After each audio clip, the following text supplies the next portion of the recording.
Welcome to Newsmaking Headlines on April 4th.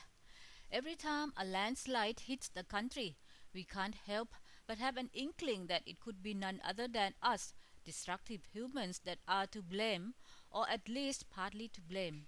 Indeed, officials have now confirmed that forest encroachment has aggravated or directly caused the landslide that killed at least 40 people in the south last week. And this is what Matichon's headline says: Tree felling, mining, resource cause disaster in Nakhon Si Thammarat. If you remember, the Royal Forestry Department had earlier warned that there's more rampant forest encroachment, with rubber and palm oil prices skyrocketing earlier this year. The question is, if the very agency responsible for protecting the forest knew all about the illegal goings on, why did they fail to prevent it? Natural Resources and Environment Minister Suwit Kunkitti now says he had instructed forestry officials to arrest people who encroach on forest reserves and to destroy rubber trees that had been planted in those areas. Yes, it is like bolting the barn door after the horse has scooted away. Thairat, meanwhile, has focused on another crisis. Its main headline aptly says, "A crisis of the heartless." A woman with 3 children braves watery mud for 5 km to ask for food. Officials refused, saying her name was not on the list. The hapless 36-year-old woman said she and her children did not have any food for several days after floods hit Nakhon Si Thammarat, so she decided to brave rivers of mud just to get food for her children. She walked for 5 km and finally found officials distributing relief supplies. She asked for supplies but got rejected. The heartless, thoughtless officials said she had to go to another tambon since her name was not on his list. Naturally, feeling exhausted from a long walk, the poor woman broke down into tears.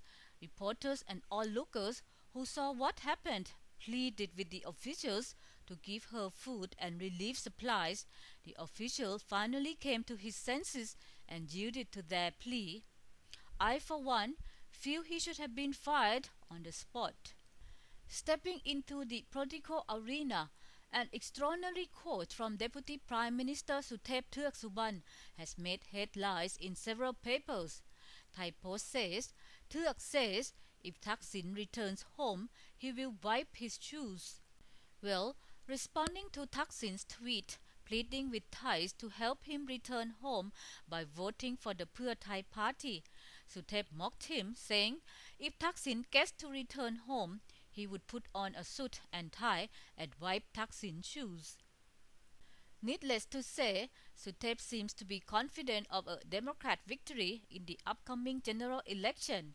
Pujatkan says Suthep dreams of doubling as Interior Minister and Deputy Prime Minister in the next election. Lastly, if you own a whole lot of shares, you'll be happy to know that a stock expert sees the index jumping this year. Pujatkan's business cover goes big with the story, saying Parin Panichapak, a senior director at Credit Lyonnais Finance and Security, or CLSA in Hong Kong, predicts Thailand will see a stock boom in the next 6 months as foreigners return to the country and pour money into shares after purchasing cheap stock in the US. Despite the Arab crisis, the Japanese disaster, and the massive flooding in Thailand, the overall sentiment seems bullish as stocks in Thailand have suddenly risen. So far, those of you who own shares, keep your fingers crossed. That's it, folks. Thanks for clicking in.